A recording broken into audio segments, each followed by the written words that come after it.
Tem coisas que a gente escuta no interior e acha que são só superstição. História de gente antiga, dessas que ninguém mais leva a sério. Mas e quando a pessoa mais sensata da família, aquela que nunca mentiu pra você, tem pavor real de uma cruz de madeira que por algum motivo nunca fica reta? A história de hoje envolve uma tia devota, uma igrejinha esquecida no alto de um morro e uma cruz que talvez carregasse mais do que a fé de um povo. Ninguém acredita, mas tem lugares onde a fé esconde mais do que revela. Se inscreve agora no canal, ativa o sininho e vem com a gente. Toda semana tem relato novo por aqui. Eu devia ter uns 8 anos quando vi aquela cruz pela primeira vez. Era uma das minhas primeiras férias na casa da minha tia Olinda, no interior.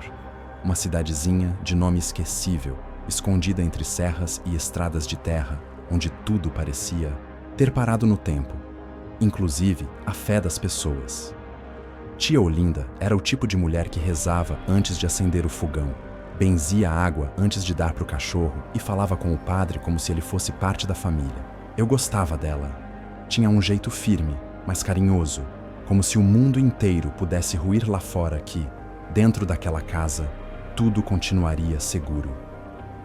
Foi numa dessas manhãs de calor abafado, enquanto eu explorava o quintal e os arredores, que decidi subir o morrinho atrás da igreja do vilarejo. A igrejinha em si era minúscula, feita de pedra e madeira lascada, com janelas coloridas e um cheiro forte de mofo santo.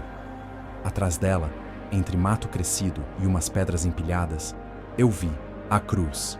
Era uma cruz de madeira velha, escurecida pelo tempo, meio escondida como se alguém tivesse largado ali e esquecido.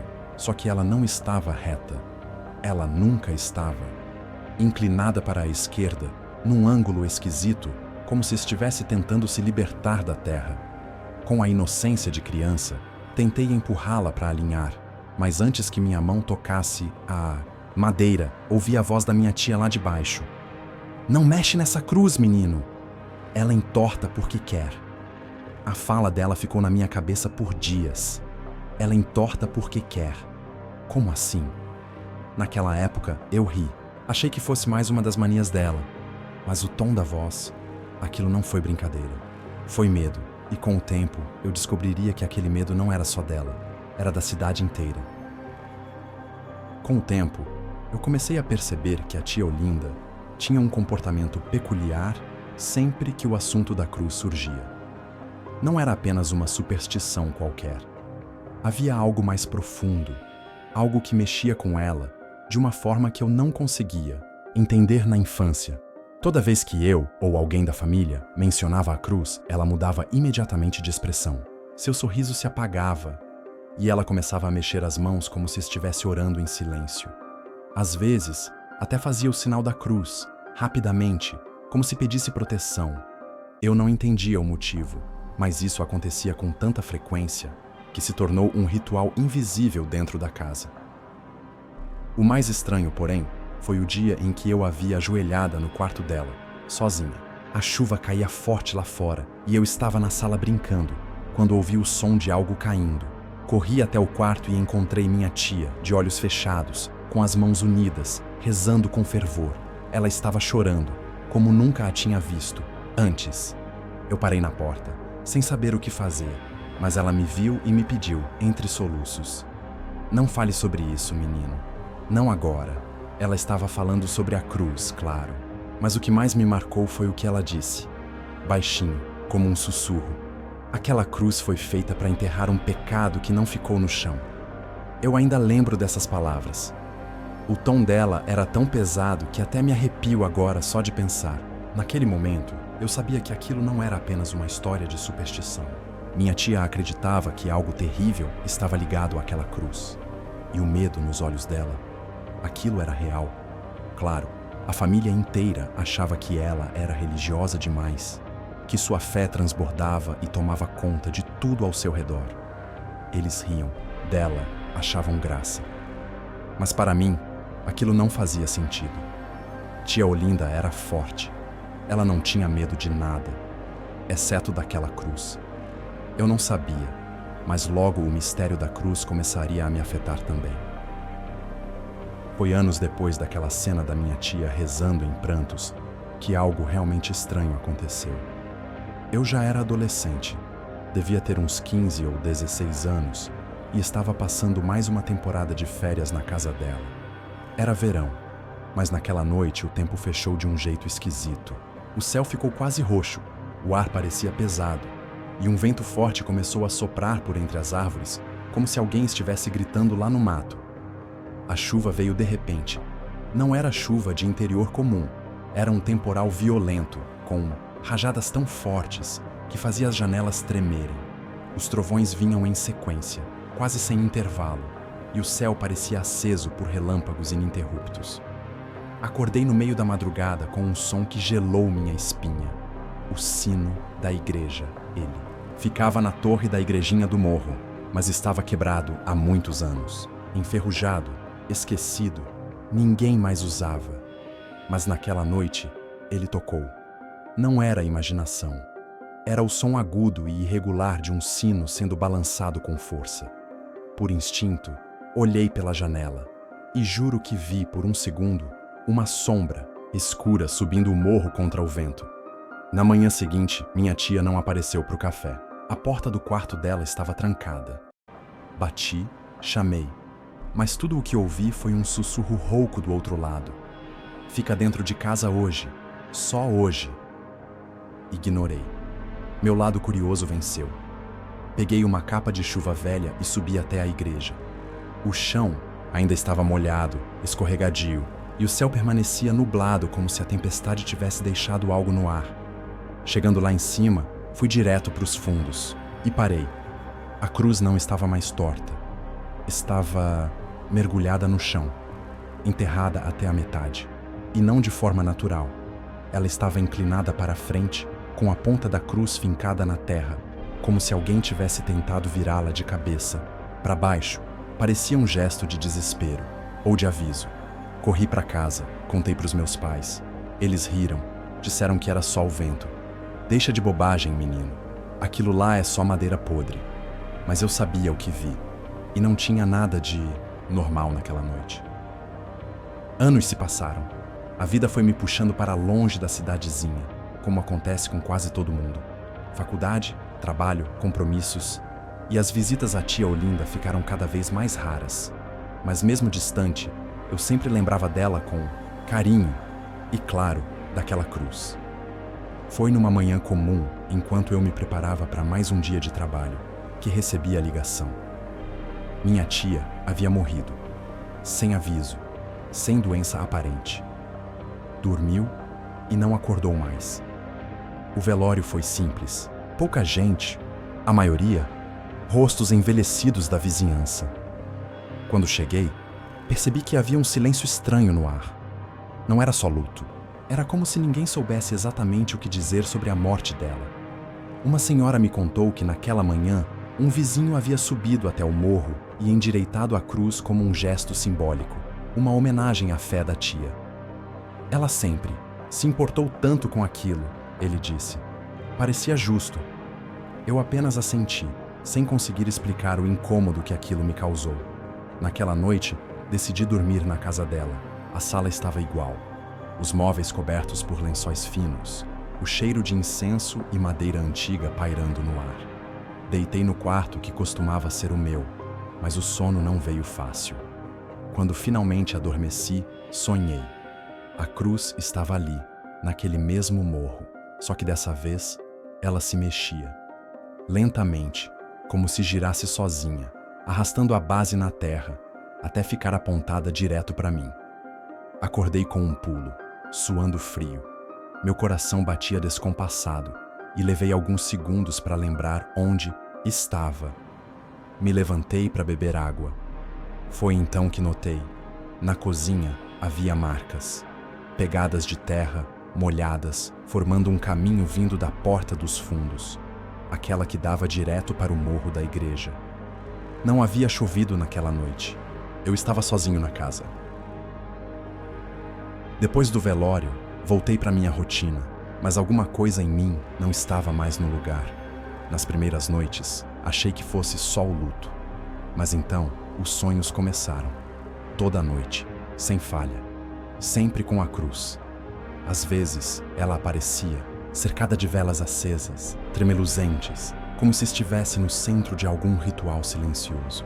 Outras vezes, via pessoas ajoelhadas em volta dela, mas sempre de costas, imóveis, rezando em sussurros que eu não conseguia entender.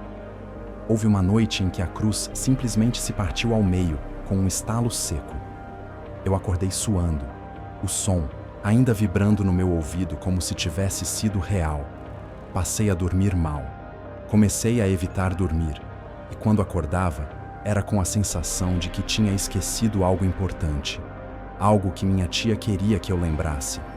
Comecei a me perguntar, o que ela sabia?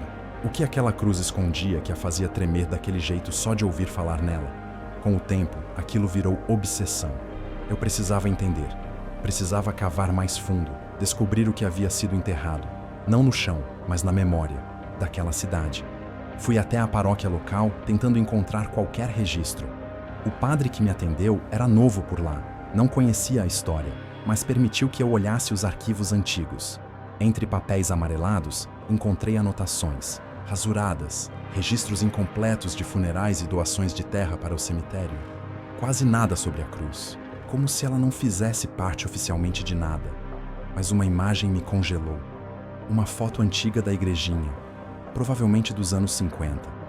Lá estava a cruz, reta, firme, como se tivesse acabado de ser fincada. Pela primeira vez, vi como ela era antes de tudo. E essa visão só aumentou minha sensação de que algo havia sido torcido, literalmente. E talvez o tempo todo minha tia estivesse tentando impedir que aquilo se endireitasse novamente. Não dava mais para ignorar. As noites mal dormidas, os sonhos repetidos, a sensação constante de que havia algo inacabado. Tudo isso me levou de volta ao morro. Esperei anoitecer.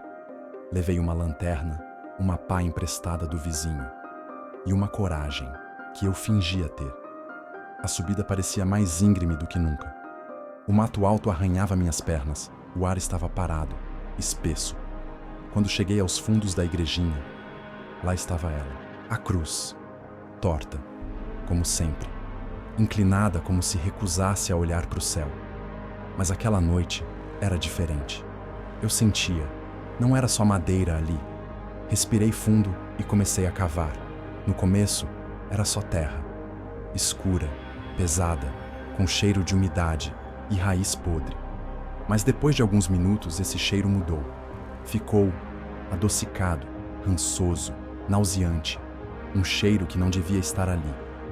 Continuei cavando, com raiva, com medo, com uma vontade desesperada de descobrir e ao mesmo tempo de parar.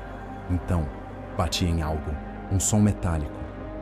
Ajoelhei, limpei com as mãos e encontrei um crucifixo de ferro, partido ao meio, oxidado, com detalhes que lembravam chamas ao redor da cruz. Mais fundo, havia tecido apodrecido, pedaços do que parecia ser um vestido antigo, e então, ossos, pequenos, delicados demais para ser de adulto. Não precisei de muito tempo para entender. Minha mão tremia quando levantei a lanterna, iluminando a cova rasa que eu mesmo abrira. Eu estava ajoelhado diante de algo que devia ter ficado escondido.